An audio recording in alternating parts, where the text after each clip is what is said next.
दिल्ली के सीएम पद पर यह खबर है। आशीष सूद का नाम सामने आया है और आशीष सूद हो सकते हैं दिल्ली के सीएम की रेस में आशीष सूद अभी सबसे आगे चल रहे हैं। तो ये बड़ी खबर इस वक्त ऐसी स्थिति में कि लगातार नए सामने आ रहे हैं। अब आशीष सूद का नाम आया है जो कि जनकपुर सीट से जीते हैं, बीजेपी के विधायक हैं।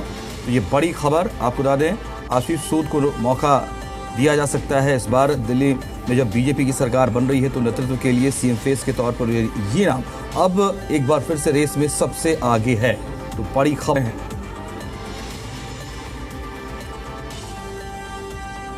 और इस खबर पर और अपडेट के लिए हम सीधे रुक कर सकते हैं जी मीडिया संवाददाता रविंद्र कुमार का, हमारे साथ बीजेपी दफ्तर से जुड़े हुए हैं। रविंद्र जी, अब नया नाम एक और रेस में आगे आशीष सूद का आ रहा है, क्या समीकरण बन रहे हैं? देखिए, जो कौन मुख्यमंत्री बनेगा उसके लिए संसदीय बोर्ड की बीजेपी प्रधानमंत्री आवास पर बैठक चल रही है और उसमें मुख्यमंत्री के नाम पर भी चर्चा होगी और साथ ही ऑब्जर्वर के नाम पर भी चर्चा होगी। लेकिन उसके पहले आज जो विधायक दल की बैठक है वो कब होगी, क्या तैयारी है, हमारे साथ है विष्णु मित्तल जो दिल्ली प्रदेश बीजेपी के महासचिव हैं और इसके इंचार्ज भी हैं। विष्णु जी, क्या है आज की तैयारी, कब होगी विधायक दल की बैठक, क्या सबको सूचना चली गई है? शाम को होगी, अभी टाइम तो पक्का नहीं पता, लेकिन शाम को 6 बजे के बाद विधायक दल की बैठक होगी। ऑब्जर्वर का नाम आया क्योंकि विधायक दल की बैठक में ऑब्जर्वर एक परंपरा है, उसका होता है। ऑब्जर्वर कौन कौन हो सकता है? उससे पहले ऑब्जर्वर की लिस्ट 100% आएगी, आपके सामने अनाउंसमेंट होगा। ऑब्जर्वर तय नहीं हुए? अभी शायद तय नहीं होंगे क्योंकि दिल्ली है तो कहीं बाहर फ्लाइट पकड़ के तो जाना नहीं है, तो सब होगा, सारा काम अभी होगा। ये विधायक दल की बैठक यहीं होगी दिल्ली प्रदेश कार्यालय में? जी, प्रदेश कार्यालय में होगी। उसकी तैयारी भी लगभग पूरी हो चुकी है। किस तरह की तैयारी है, अगर दर्शकों को बताएं? कोई विशेष तो नहीं है, आप देख ही रहे हैं, सब झंडे और ये सब लगे हैं, पूरी सजावट है, उनका स्वागत करेंगे, यही तैयारी है। तो विधायक दल की बैठक 6 बजे के बाद है, उसकी तैयारी हो चुकी है। और जहां तक आशीष सूद के आपने कहा कि इनका नाम सबसे आगे, हालांकि दिल्ली के मुख्यमंत्री के तौर पर तो आशीष सूद का है, एक विधायक हैं।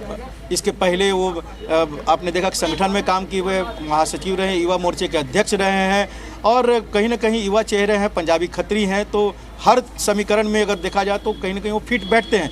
लेकिन जिस तरह से 2014 के बाद खासकर जो राष्ट्रपति के रामनाथ कोविंद का नाम का ऐलान किया गया था, उस समय अमित शाह जब प्रदेश बीजेपी के अध्यक्ष थे, तो कहीं ना कहीं अब अचंभा और आश्चर्यजनक नाम हर बार आपने देखा कि आता है। हालांकि आशीष सूद हैं, उसी कैटेगरी में आप देखें कि सतीश उपाध्याय भी हैं, उनका भी नाम प्रवेश वर्मा है, कई समीकरण है। लेकिन आशीष सूद एक चेहरा हो सकते हैं जो संगठन में भी काम किए हों और उनको केंद्रीय नेतृत्व का भी बर्दाश्त है और युवा मोर्चे से रहे हैं। तो जो युवा मोर्चे में काम करने के कारण, संगठन में काम करने के कारण, कई राज्यों के सहप्रभारी रहने के कारण से उनको संगठन का बेहतर अनुभव है, इसलिए आशीष सूद का नाम सबसे आगे चल रहा है। लेकिन कौन होगा, जब शाम को पर्यवेक्षक आएंगे ऑब्जर्वर, जिसमें माना जा रहा है कि तरुण चुग, विनोद तावड़े और राजनाथ सिंह ऑब्जर्वर के रूप में हो सकते हैं, हालांकि इनके नाम का ऐलान नहीं हुआ, उसके बाद ही तय होगा।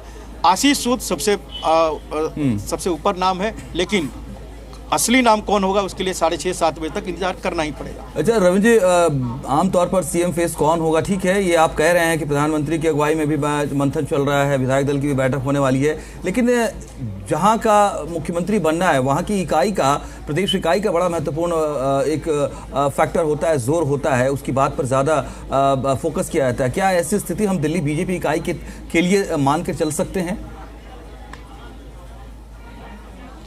देखिए, अमूमन ये केवल 2014 के बाद नहीं है और आज की बात नहीं है, बल्कि बीजेपी हो या कांग्रेस हो, वहाँ पर आला कमान की पसंद को ही अमूमन माना जाता है कि वही मुख्यमंत्री होगा।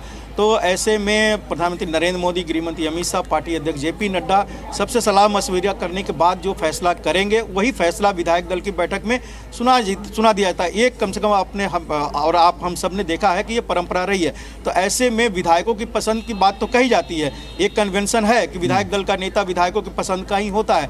लेकिन कहीं जो राष्ट्रीय पार्टियां होती है या कई क्षेत्रीय पार्टियां भी आपने देखा कि जो आला कमान फैसला लेता है वही विधायक दल का नेता चुना जाता है या फिर उसको बता दिया जाता है विधायक दल की बैठक में कि इनके नाम पर आप सर सहमत हैं या नहीं सहमत है। तो अमूमन सभी हाथ उठाते हैं, सभी सहमत होते हैं। ये उत्तराखंड में भी देखने को मिला, राजस्थान में भी देखने को मिला, जहाँ पर ऐसे व्यक्ति को वहाँ पर मुख्यमंत्री बनाया गया है जिसके बारे में कोई सोचता भी नहीं था। उसी तरह से मध्य प्रदेश में भी।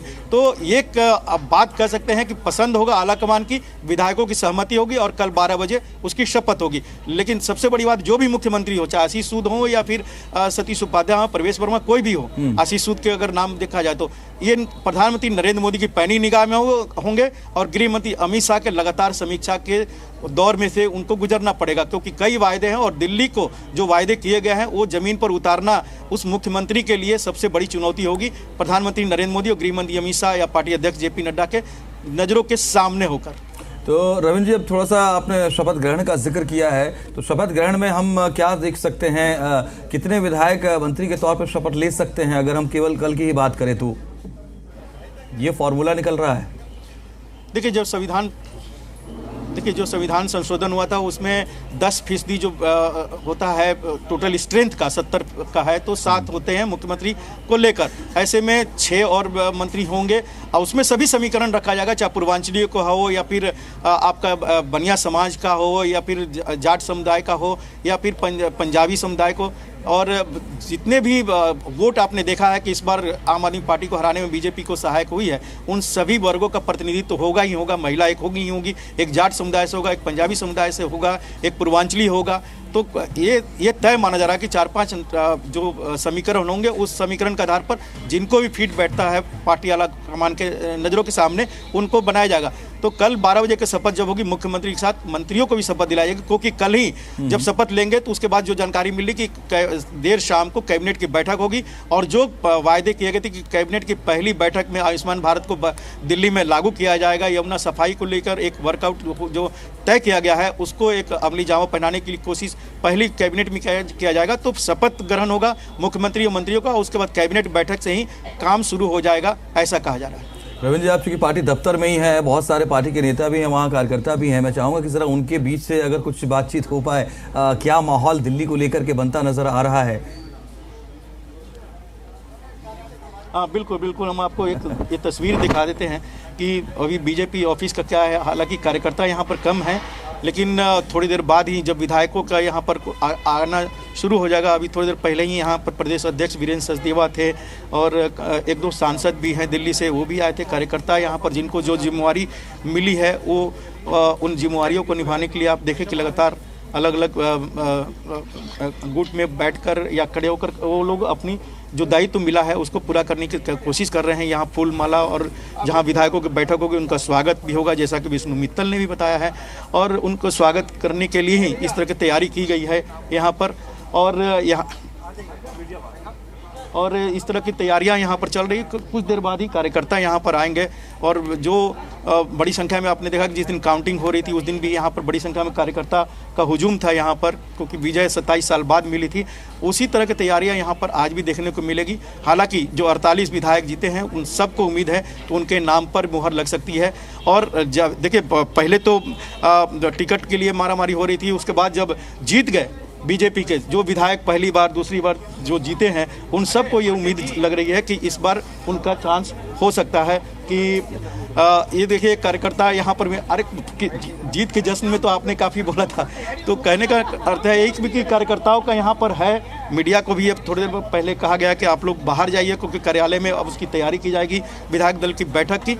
और जाहिर सी बात है यहाँ पर जो जिस तरह की तैयारियां हैं, जोश है जो 8 तारीख को देखने को मिला था, अब चूंकि दायित्व है, उत्तरदायित्व कार्यकर्ताओं के सामने है।